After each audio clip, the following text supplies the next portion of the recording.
Joining me now is Justin the Highlight Gaethje from the World Series of Fighting, former Sanford High School wrestler, University of Northern Colorado wrestler, and now making his home in Colorado where he trains at a Grudge Training Center. Justin, welcome to the show. Hey, what's up, Lee, man? Good to be back. Yeah, man, it's we seem like we've done this a few times, but I think this one, I think this is probably the most hyped fight you've had. Yep. Yeah, I think every time we talk from now on, it'll be a bigger occasion, hopefully. Well, and yeah, that's not a bad thing. I'm saying it's just it's been fun to follow you along in your career. You're getting in the cage with Notorious Nick Newell on Saturday in Daytona Beach, Florida, from the Ocean Center is what they're calling it there, Daytona Beach, Florida. It starts at 4 Eastern, 1 here in Arizona. That's Saturday, obviously, July 5th, and it's your first belt defense. I mean, do you put any more pressure on yourself in this one, or do you try to keep it one fight at a time still? Yeah, I mean, I definitely have to keep it one at a time. You know, I think I started fighting for World Series just over a year ago. So, you know, I could have never thought that I'd be in this predicament, you know, a year ago. So, yeah, you have to take one fight at a time. You know, I can't even think about where I'm going to be in a year with my career, you know, because if I do that, I'll definitely have some losses in a year. Yeah. So I got to stay focused. Yeah, definitely focused on Nick Newell. I know you guys you've known Nick. It seems like you've known Nick now for a while, and you guys like to jab back and forth, even at the panel where you guys were in Vegas last week before WSOF 10 in the big interview. You know, you guys were kind of giving each other a hard time. But all joking aside, this is a big fight for both of you.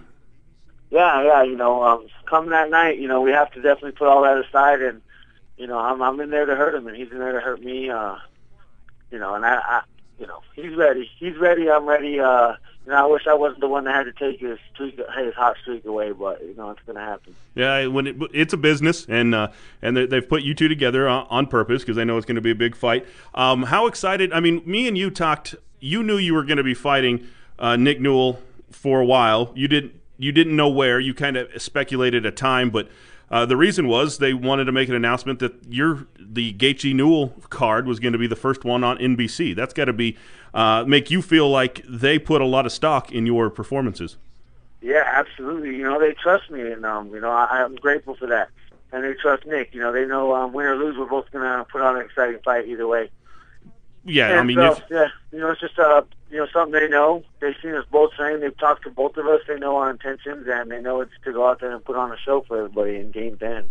And Nick said that he doesn't want to be known as the one-handed fighter. I mean, it's hard to not call him that because in every picture you see he's only got one hand.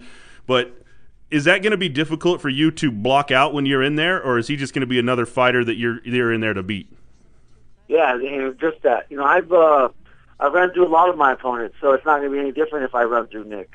You know, it's not because he has one arm. It's because, you know, I'm better right now at this point in my career, and that's what I feel was going to happen.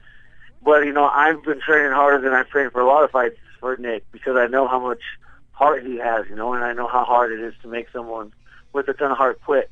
You know, I can hit him, knock him down. He's going to get back up. He's not scared. You know, by like some opponents I have fought before. So that's one thing that I'm excited about, you know, someone that's ready to fight. And he really wants to bring it to me, you know, and that's what he wants, and that's what I want. You know, we've talked around the office and around town here, actually. I talked to a bunch of your buddies earlier today, just by chance, and we were talking kind of strategy, and he is really dangerous with his arm without the hand. He uses that to submit, you know, 80% of his opponents. I don't know that he could take you to the ground or outpunch you. I think he's going to have to make you tap to win, but I don't know that that's as easy as said as done. No, I mean, that's what I've been working my whole life toward, is not letting people get my head down. But that's what he's been working his whole life toward, man. So, I mean, he's good. He's good there. He's really good there. And, you know, I can't let him get there. But, yeah, you know, the only way he's going to get me down is when I try to knee him or kick him, and if I miss, you know, sometimes I fall. Yeah, we saw that a couple fights ago when you come out blazing and got off balance a little bit. You've told me in the past that you don't really game plan for opponents. You just go in and do what you do, and you feel if you do what you do, you're going to come out on top. Do you have to game plan different for a guy with one hand, or are you just confident with what you do? I'm confident, you know, but I know inside that I have to minimize the mistakes. You know, I can't go out there go and I can't give him the opportunity to get where he wants to be, and that's with my head underneath his armpits. And I'm doing everything I can to keep my head out of there, and everything I can to knock him out. So that's the game plan. And I've got an obvious question: how does he block anything on the left side of his face? Well, he either blocks his face or his body. He can only block one at a time. So, and they both hurt to get hit in. So I got to pick the one he's not blocking at the time and just take it out. I want his body. If I can break his ribs, that's what I want to do. Well, that'll definitely get his face down towards your knee, Yeah, exactly. He'll bend over perfectly.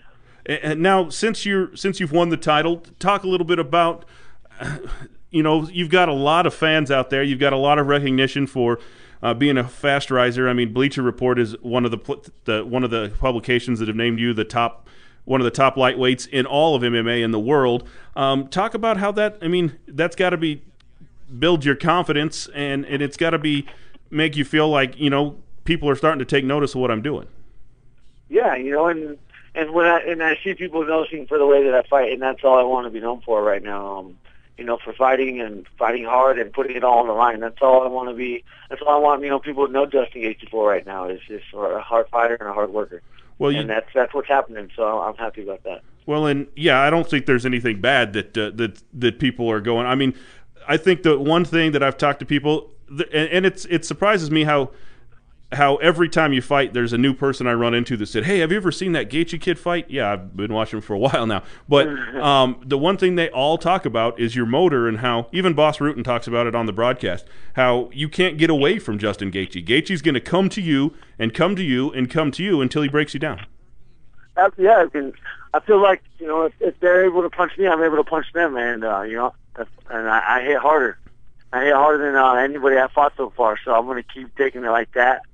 And, you got to stay, you have to be, it's a fight. You have to be in range to be able to punch somebody. So that's where I like to be. I like to be in the clinch and have my hands on. If my hands are on, it's like wrestling. I could pretty much, I know what they're going to do, with my eyes closed. It's all, you can't think anyways, it's all reaction. Well, and looking through the fight history of Nick Newell, I don't know that he's fought a wrestler as good as you. I mean, he's not going to want to get you into a wrestling. He's not going to want to wrestle you. No, but he also never fought a striker like me, so I think if he had to pick his poison, he'd want to wrestle with me. But that's okay with you. Yeah, I'm fine with that. I'm, like I said, my whole life I've been working towards that, so I'm 100% comfortable there, and he'll know. He'll know once we get scrambling. I'm going to come up on top, and that's just how it is in wrestling. You have to end up on top. And I'm not going to stop until I do. You have to. Yeah, and definitely. And like you said, he's not going to be a guy that's going to give up quickly. He's going to have to be in. If you don't knock him out, I don't know that you can tap him out. I mean, I'm not saying that you couldn't physically, but he's going to be a guy that you may break his arm before he taps out. Yeah, well, and he's a black belt in jiu-jitsu. I'm nowhere near that. So he's definitely got the advantage when it comes to jiu-jitsu. Not the grappling part, but the submission part. Well, and with that little squared off area underneath where his left hand should be, I mean, those things hit pressure points, and you could be out quickly. Oh yeah, and he throws that elbow. He throws that thing hard, man. If he hits me with that left arm, left elbow, he'll knock me out. Well, and it's sometimes hard to see that coming because there's nothing leading. There's just it's a lot faster than a punch. Yeah, he doesn't have to wind up as far. But I mean, it's a big fight. I mean. Big fight. You've been training hard. I did also see that you got into the World Cup spirit. I saw your video, and yeah, I did. That was impressive. That was actually really impressive to do a flip kick like that. I'm just saying. I just thought about it, and I was like, you know what? I think I might be able to kick a ball. I tried it like 3 times without the camera, and I didn't even get close. And I was like, you know what? Screw it. I'm gonna put the camera on and see if I pull it off. And I kicked it those 2 times, and that's the only time I've ever done it. So I think if I keep practicing, I can get that thing down pretty good. Well, that's good that you're able to keep it light in during training for maybe the biggest fight of your career, Justin. Anything you want to say to the folks listening here in the Gila Valley about the support and everything you've been hearing from them? Yeah, I of course want to thank everyone for the support. It means a lot to me.